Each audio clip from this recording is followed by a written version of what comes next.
সাভার স্মৃতিসৌধে জাতির সূর্য সন্তানদের প্রতি তারেক রহমানের বিনম্র শ্রদ্ধা, কঠোর নিরাপত্তা ব্যবস্থা, মহাসড়কে জনতার ঢল।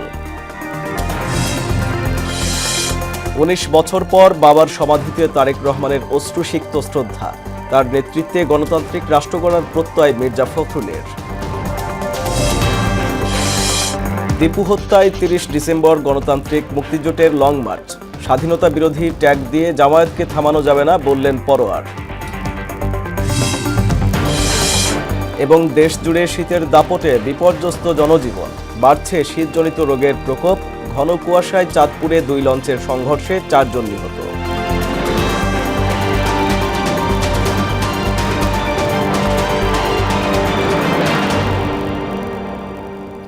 আসসালামু আলাইকুম, সবাইকে মোহনা সংবাদে স্বাগত। শুনছিলেন শিরোনাম, পুরো সংবাদের সঙ্গে আছি আমি আরিফুল ইসলাম।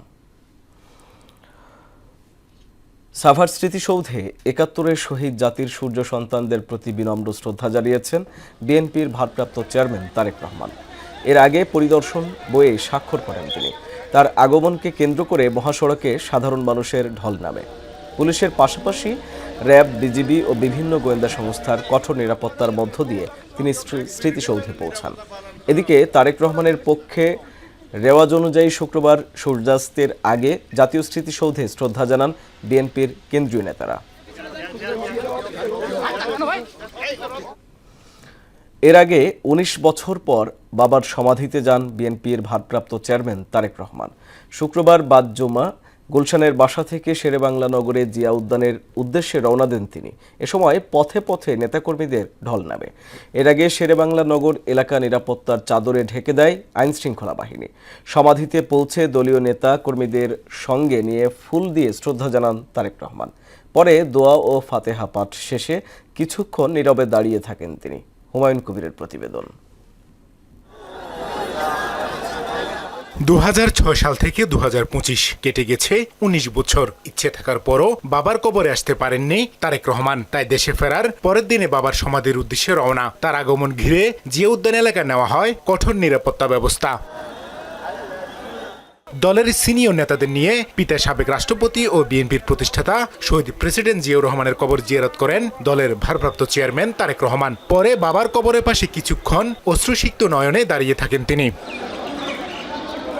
তারেক রহমানের আগমন ঘিরে দলীয় নেতাকর্মীরা ভিড় করেন জিয়া উদ্যান এলাকায়। এ সময় তারা তার স্বদেশ প্রত্যাবর্তনে শুকরিয়া জানান। প্রত্যাশা করেন তারেক রহমানের পরিকল্পনায় এগিয়ে যাবে বাংলাদেশ। তারেক রহমান সাহেবের যে আহ্বান, সকলে মিলেমিশে একটি সুন্দর ভবিষ্যৎ আধুনিক বাংলাদেশ গড়ে তোলা আমাদের লক্ষ্য। আমরা জনাব তারেক রহমানকে শুভেচ্ছা জানাই। পরিবারের জন্য আমরা দোয়া করব যাতে তারা সবাই সুস্থ থেকে বাংলাদেশের মানুষের খেদমত করতে পারে। আজকে আমাদের ভারপ্রাপ্ত চেয়ারম্যান 18 বছর পরে এসে পিতার কবর জিয়ারত করবেন, এটা তার একটা আবেগের জায়গা। এবং তার এই জিয়ারতে আজকে আমরা যে তাকে সাথে নিয়ে অংশগ্রহণ করতে পারছি, এটা আমাদের জন্য ভীষণ একটা বড় পাওয়া। ওনার যে নতুন পরিকল্পনা, আই হ্যাভ এ প্ল্যান, বাংলাদেশের মানুষের জন্য, পুরো দেশের জন্য, সেটা বাস্তবায়ন করার জন্যই আমাদেরকে সহযোগিতার হাত বাড়িয়ে দিতে হবে। এই সময় বিএনপি মহাসচিব মির্জা ফখরুল ইসলাম আলমগীর গণমাধ্যমের সঙ্গে কথা বলেন। তারেক রহমানের নেতৃত্বে গণতান্ত্রিক রাষ্ট্র গঠন হবে বলে আশা জানান তিনি। তারেক রহমানের এই প্রত্যাবর্তন বাংলাদেশের রাজনৈতিক ইতিহাসে একটা পরিবর্তন নিয়ে আসলো, একটা ইতিবাচক পরিবর্তন নিয়ে আসলো এবং বাংলাদেশের যে রাজনৈতিক আকাশ, সেই আকাশে একটা সুবাতাস বইতে শুরু করলো। আমরা সবাই বাংলাদেশে, শুধু তার দল নয়, গোটা বাংলাদেশের গণতান্ত্রিক মানুষ আমরা আজকে অপেক্ষা করে আছি এই নেতার নেতৃত্বে একটা সত্যিকার অর্থেই একটা সুখী, সমৃদ্ধ গণতান্ত্রিক বাংলাদেশ নির্মাণের জন্য। তারেক রহমানের সংবর্ধনাকে ঐতিহাসিক আখ্যা দিয়ে বিএনপি মহাসচিব বলেন, বাংলাদেশের ইতিহাসে এমন সংবর্ধনা আগে কেউ পাননি। বাংলাদেশের রাজনৈতিক ইতিহাসে এই ধরনের রাজকীয় প্রত্যাবর্তন এবং জনগণের স্বতঃস্ফূর্ত সম্বর্ধনা খুব কম নেতার পক্ষেই পাওয়া সম্ভব হয়েছে। হুমায়ুন কবির, মোহনা সংবাদ, ঢাকা। তারেক রহমান দেশে ফেরায় উচ্ছ্বসিত বগুড়াবাসী। প্রিয় নেতাকে বরণ করতে অধীর আগ্রহে অপেক্ষা করছেন তারা। নির্বাসন জীবন এবং দমন পীড়ন শেষে তার হাতেই গণতান্ত্রিক বাংলাদেশ বিনির্মাণ হবে বলে প্রত্যাশা সবার। রাসেল কবিরের প্রতিবেদন।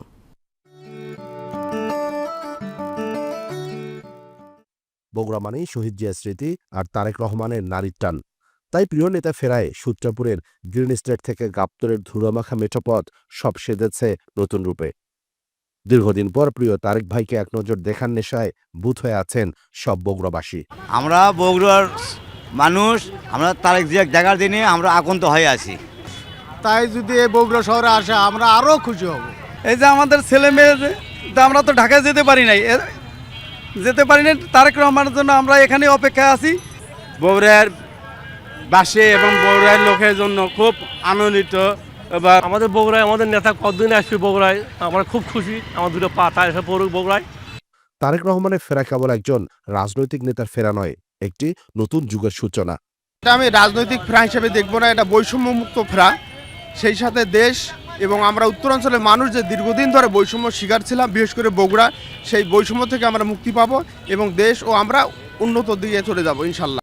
শহীদ জিয়ার উৎপাদনের রাজনীতি আর তারেক রহমানের আধুনিক রাষ্ট্র সংস্কারের ভাবনা, এই দুয়ের সমন্বয়ে এক সমৃদ্ধ বাংলাদেশের স্বপ্ন দেখছে এই জনপদের মানুষ। বগুড়ার কৃতি সন্তান শহীদ রাষ্ট্রপতি জিয়াউর রহমান উন্নয়ন উৎপাদনের রাজনীতি শুরু করেছিলেন। তারই ধারা অব্যাহত রাখতে বিএনপি রাষ্ট্র মেরামতের যে 31 দফা দিয়েছেন, এটি কিন্তু তারেক রহমানের চিন্তা চেতনার ফসল এবং আমরা বিশ্বাস করি এর মধ্য দিয়ে অবহেলিত বগুড়া সহ উত্তরাঞ্চল আধুনিক সমৃদ্ধ উত্তরাঞ্চল হিসেবে গড়ে উঠবে এবং এই অঞ্চলের মানুষ শুধু নয়, সারা বাংলাদেশের মানুষ সমৃদ্ধির যে স্বপ্ন দেখছে, উন্নয়নের যে স্বপ্ন দেখছে, সেই স্বপ্ন তারেক রহমানের হাত ধরেই বাস্তবায়ন হবে নিশ্চয়। বগুড়ার মানুষের কাছে তারেক রহমান আস্থার বাতিঘর, এখন কেবল ক্ষণ গণনা। শৈশবে সেই সেনা আঙ্গিনায় কখন পা রাখবেন প্রিয় নেতা। রাসেল কবির, মোহনা সংবাদ, বগুড়া।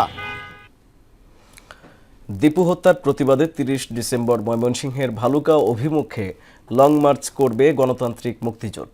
শুক্রবার বিকেলে জাতীয় প্রেস ক্লাবের সামনে এক সমাবেশ থেকে এ ঘোষণা দেয় জোটের শরিক বাংলাদেশের কমিউনিস্ট পার্টি।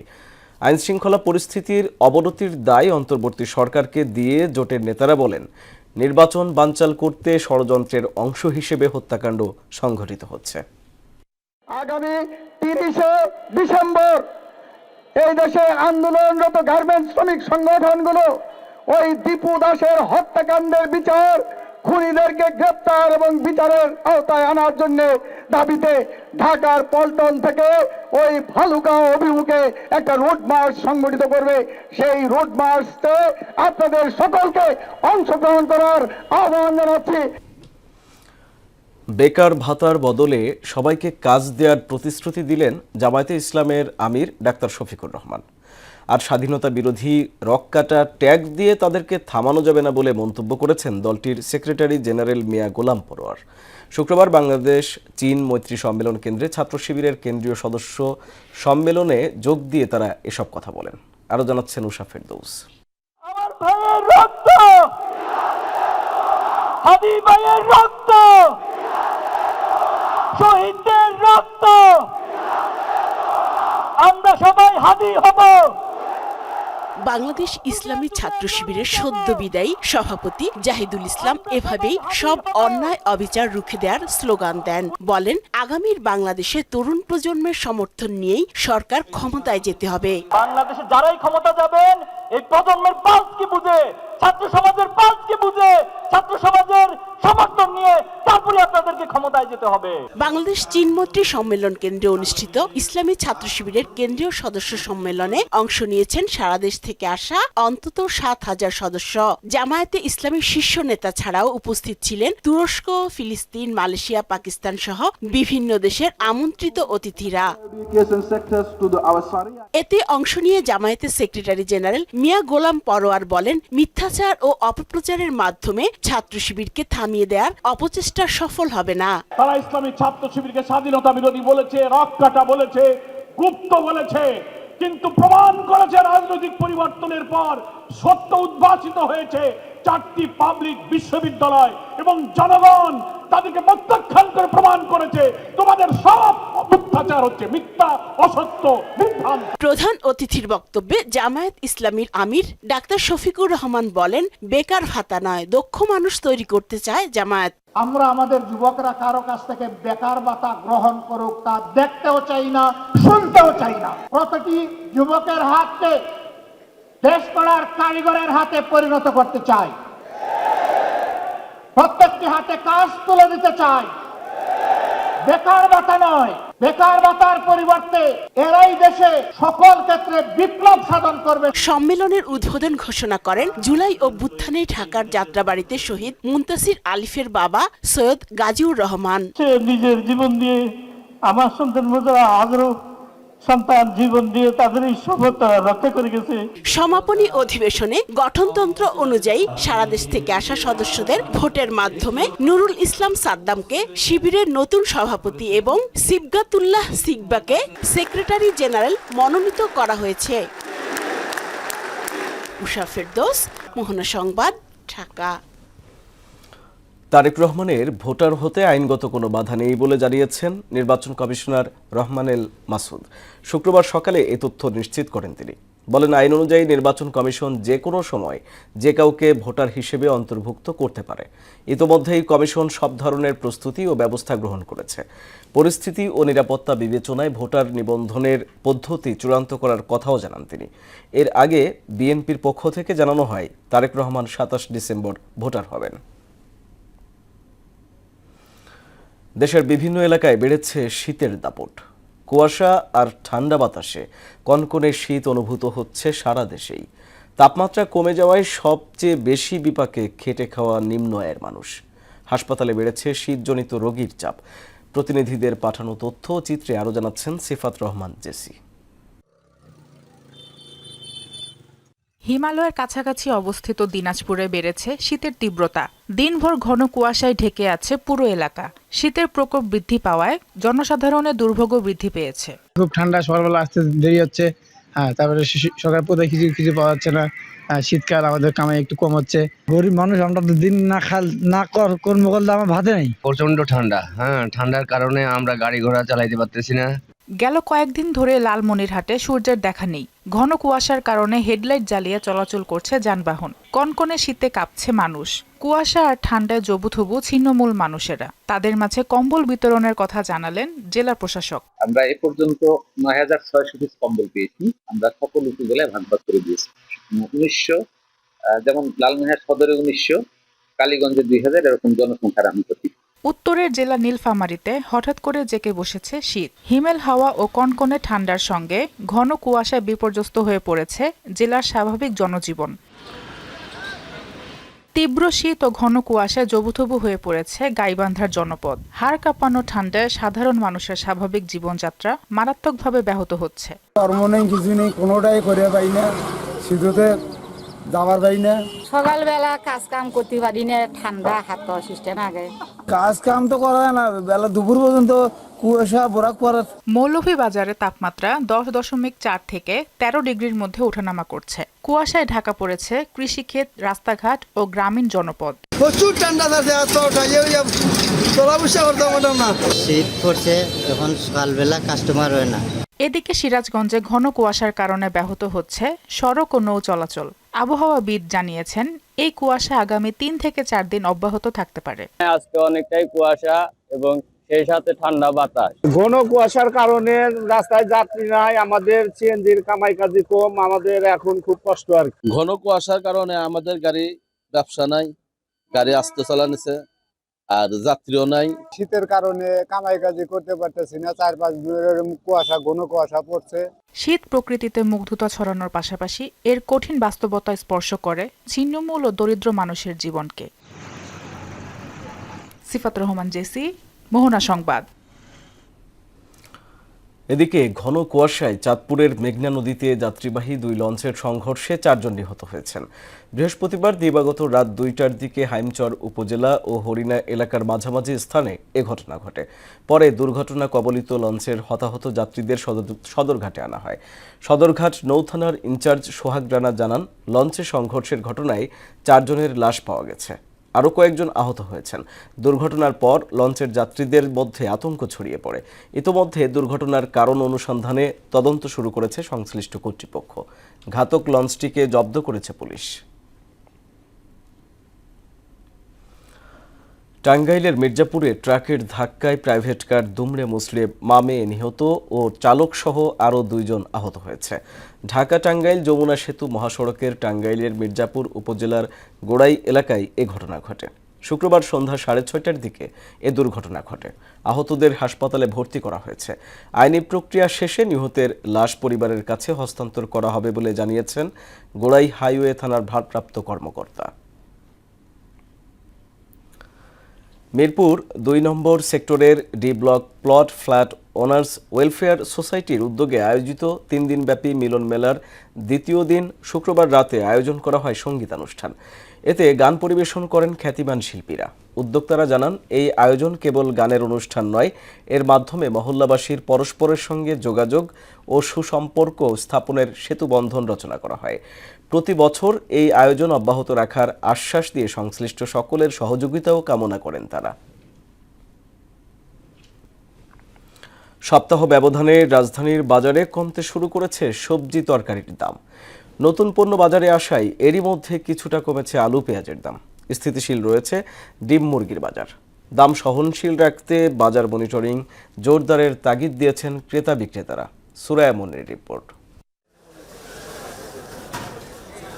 কনকনে শীত ও সাপ্তাহিক ছুটির দিন হওয়াতে বাজারে ক্রেতা সমাগম তেমনটা দেখা যায়নি। তবে শীতকালীন সবজির সরবরাহ বাড়ায় মৌসুমী সবজি দিয়ে সেজেছে দোকানগুলো। শীতের সবজি বাজারে আসায় গেল সপ্তাহের তুলনায় কিছুটা দাম কম। এতে স্বস্তি জানান ক্রেতারা।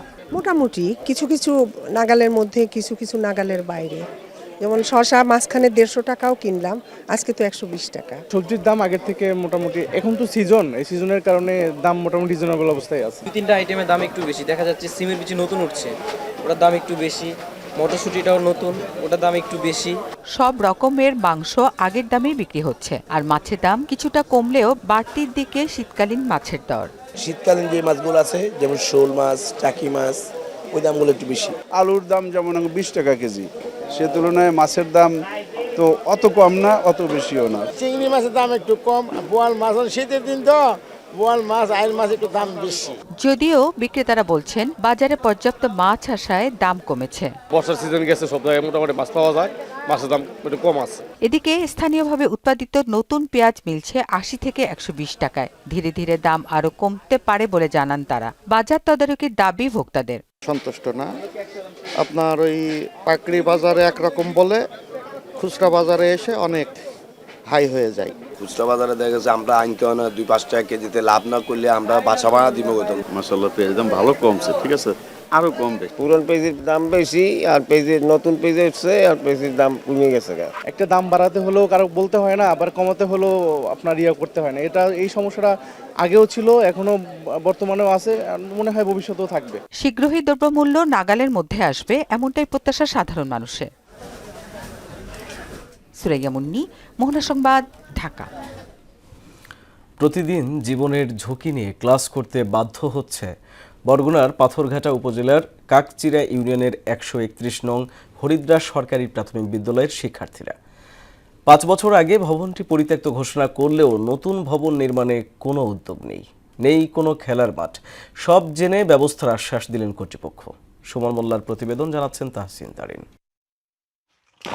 এরকম অবস্থা পাথরঘাটা উপজেলার কাকচিরা ইউনিয়নের 131 নং হরিদ্রাস সরকারি প্রাথমিক বিদ্যালয়টির ভিতরে বাইরে সর্বত্র ছাত্রছাত্রী, অভিভাবক, এলাকাবাসী এবং শিক্ষক সহ সংশ্লিষ্ট সকলেই আছেন জীবনের ঝুঁকিতে। ভবনটির সব জায়গা থেকেই খসে পড়ছে পলেস্তারা, বেরিয়ে এসেছে রড। 2021 সালে ভবনটি পরিত্যক্ত ঘোষণা করা হলেও নতুন ভবন নির্মাণে কোনো দৃশ্যমান উদ্যোগ নেই। তাই তো জীবনের ঝুঁকি নিয়েই প্রতিদিন ক্লাস করতে বাধ্য হচ্ছে কোমলমতি শিশুরা। আমাদের ক্লাস করার সময় স্কুল ভেঙে পড়ে, তাই আমাদের অনেক ভয় করে। ইতোমধ্যে একাধিকবার শিক্ষক ও শিক্ষার্থীরা আহত হয়েছেন। ঝুঁকিপূর্ণ ভবনে সন্তানদের পাঠাতে চান না অভিভাবকরা। এটা ফাটল ধরেছে প্রায় 5 বছর ধরে। ফাটল ধরার পর এখানে ছাত্রছাত্রী এখন আসতেই চায় না। সামনে একদিন ওই বাচ্চাদের লেখাপড়া করানো সম্ভব না, স্কুলটা এত বড় ঝুঁকিপূর্ণ। যে কোনো সময় একটা বড় ধরনের দুর্ঘটনা ঘটতে পারে। আমাদের অনেক শিশুরাই এখানে লেখাপড়া করে, তো যে কোনো মুহূর্তে এই স্কুলটা ধসে পড়তে পারে। স্কুলের ভবনের ঝুঁকিপূর্ণ অবস্থার বিষয়টি একাধিকবার উপজেলা শিক্ষা কর্মকর্তাকে জানানো হলেও কার্যকর কোনো ব্যবস্থা নেওয়া হয়নি বলে জানালেন বিদ্যালয়ের প্রধান শিক্ষক। অনেকবার টিও দেখি গেছে সবাই দেখি গেছে, কোনো কেউ কিছু করে না। আমরা এখন মানে নিজেদের জান মুঠের মধ্যে নিয়ে তারপর আমরা লেখাপড়া চালাই যাইতেছি। বিষয়টি অবগত হয়ে ঊর্ধ্বতন কর্মকর্তাকে জানানো সহ ইমার্জেন্সি এডুকেশনের আওতায় শিক্ষার্থীদের আলাদা পাঠদানের ব্যবস্থা করার আশ্বাস দিলেন উপজেলা শিক্ষা কর্মকর্তা। বিষয়টা আজকেই আমি জানলাম এবং আমি আমার কর্তৃপক্ষের সাথে এই ব্যাপারে কথা বলবো এবং যাতে দ্রুতই এখানে ভবন এবং নির্মাণ করা হয়। দ্রুত একটি নতুন বিদ্যালয় ভবন নির্মাণ করে নিরাপদ পাঠদান নিশ্চিতে ব্যবস্থা নেবে কর্তৃপক্ষ, দাবি সবার। তাহসিন তারিন, মোহনা সংবাদ। দেশের বাইরের খবর। ভারতে কয়েকটি প্রদেশে বড়দিনের উৎসবে ধ্বংসযজ্ঞ চালিয়েছে উগ্রপন্থী হিন্দুত্ববাদী সংগঠন বিশ্ব হিন্দু পরিষদ ও বজরং দল RSS। উগ্র স্লোগান দিয়ে বড়দিনের সাজসজ্জা, মঞ্চ, সান্তাক্লজের মূর্তি ও অন্যান্য সরঞ্জাম ভাঙচুর করেছে উত্তেজিত মব। এছাড়া বিজেপির স্থানীয় নেত্রী আঞ্জু ভার্গাভাক এক দৃষ্টিশক্তিহীন খ্রিস্টান নারীকে হেনস্থা ও মারধর করে। একটি স্কুলে সাজানো ক্রিসমাস ট্রি সহ সব খুলে আগুন ধরিয়ে দেওয়া হয়। স্কুলের কাছেই এক দোকানে ক্রিসমাস উপলক্ষে বিক্রির জন্য রাখা সামগ্রীও তছনছ করা হয়। সান্তাক্লজের ক্যাপ বিক্রি করা ব্যক্তি এবং বড়দিনের সাজে ব্যস্ত থাকা নারীদের হেনস্থা করেছেন একদল উগ্র হিন্দুত্ববাদী যুবক। পাকিস্তানের সেনাবাহিনীর অভিযানে ফিতনা আল হিন্দুস্তানের 10 সন্ত্রাসী নিহত হয়েছে। পাক সেনাবাহিনী জানায়, অভিযান চালানোর সময় সেনারা সন্ত্রাসীদের অবস্থানে হামলা চালায়। তীব্র গোলাগুলির পর ভারতীয় মদতপুষ্ট 8 সন্ত্রাসী নিহত হয়। এছাড়া ওই সন্ত্রাসীদের কাছে অস্ত্র ও বিস্ফোরক উদ্ধার করা হয়। তারা ওই অঞ্চলে একাধিক সন্ত্রাসী কার্যক্রমের সঙ্গে জড়িত ছিল। অপর আলাদা এক অভিযানে দেরা ইসমাইল বিভাগের কুলাচিতে 2 সন্ত্রাসী নিহত হয়। এর মধ্যে দলনেতা দিলাওয়ারও আছেন। নাইজেরিয়ায় সন্ত্রাসী সংগঠন আইএসের ওপর হামলা চালিয়েছে যুক্তরাষ্ট্র। সোশ্যাল মিডিয়া ট্রুথে এক পোস্টে এ তথ্য জানিয়েছেন মার্কিন প্রেসিডেন্ট ডোনাল্ড ট্রাম্প। এদিকে বাজেট ঘাটতির কারণে নির্বাচন আয়োজন করতে পারছে না বলে জানিয়েছে ইউক্রেন। ঐশী আলমের ডেস্ক রিপোর্ট। মার্কিন প্রেসিডেন্ট ডোনাল্ড ট্রাম্প বৃহস্পতিবার সামাজিক যোগাযোগ মাধ্যম ট্রুথে এক পোস্টে নাইজেরিয়ার সন্ত্রাসী সংগঠন আইএসের উপর হামলার তথ্য জানিয়েছেন। তিনি বলেছেন, সন্ত্রাসীদের বিরুদ্ধে হামলা চালানো হয়েছে, বিশেষ করে খ্রিস্টানদের টার্গেট করে হত্যাকারীদের উপর এ হামলা চালানো হয়েছে বলেও উল্লেখ করেন তিনি। নাইজেরীয় প্রশাসন জানিয়েছিল, আইএস বা সন্ত্রাসী গোষ্ঠীর বিরুদ্ধে যে কোনো ধরনের হামলা নাইজেরিয়া ও যুক্তরাষ্ট্রের সমন্বয় হওয়া উচিত। আইএসের তৎপরতা বন্ধে যুক্তরাষ্ট্রের অভিযানকে তারা স্বাগত জানাবেন, তবে মনে রাখতে হবে নাইজেরিয়া একটি স্বাধীন সার্বভৌম দেশ। এদিকে গাজায় ধ্বংসস্তূপের নিচ থেকে আরও 25 ফিলিস্তিনির মরদেহ উদ্ধার করেছে সিভিল ডিফেন্স। ফিলিস্তিনি সিভিল ডিফেন্স জানায়, ইসরায়েলের অবরোধের কারণে উদ্ধার কাজ করতে হচ্ছে খুবই সাধারণ যন্ত্রপাতি দিয়ে। যুদ্ধবিরতির পরও ইসরায়েল ধ্বংসস্তূপ সরাতে প্রয়োজনীয় ভারী যন্ত্র ঢুকতে দিচ্ছে না। এতে মরদেহ উদ্ধারে বড় ধরনের বাধার সৃষ্টি হচ্ছে। গাজা কর্তৃপক্ষের অভিযোগ, যুদ্ধবিরতি সত্ত্বেও ইসরায়েল বারবার চুক্তি ভঙ্গ করছে। এদিকে বাজেট ঘাটতির কারণে ইউক্রেন নিজস্ব অর্থায়নে নির্বাচন করতে পারছে না বলে দাবি করেছেন দেশটির প্রেসিডেন্ট ভলোদিমির জেলেনস্কির জ্যেষ্ঠ উপদেষ্টা মিখাইল পোডোলিয়াক। কিয়েভের প্রধান অগ্রাধিকার সামরিকায়ন কার্যক্রম হওয়া উচিত বলেও পরামর্শ দেন তিনি। ঐশী আলম, মোহনা সংবাদ। শেষ করব মোহনা সংবাদ যাবার আগে জানিয়ে দিব শিরোনামগুলো আরও একবার।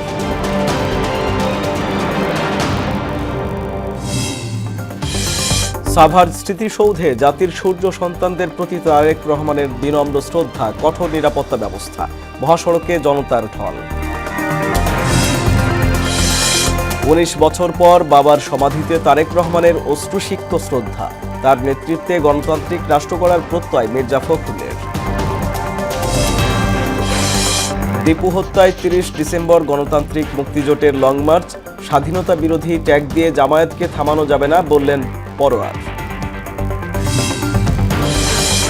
এবং দেশ জুড়ে শীতের দাপটে বিপর্যস্ত জনজীবন, বাড়ছে শীতজনিত রোগের প্রকোপ, ঘন কুয়াশায় চাঁদপুরে 2 লঞ্চের সংঘর্ষে 4 জন নিহত।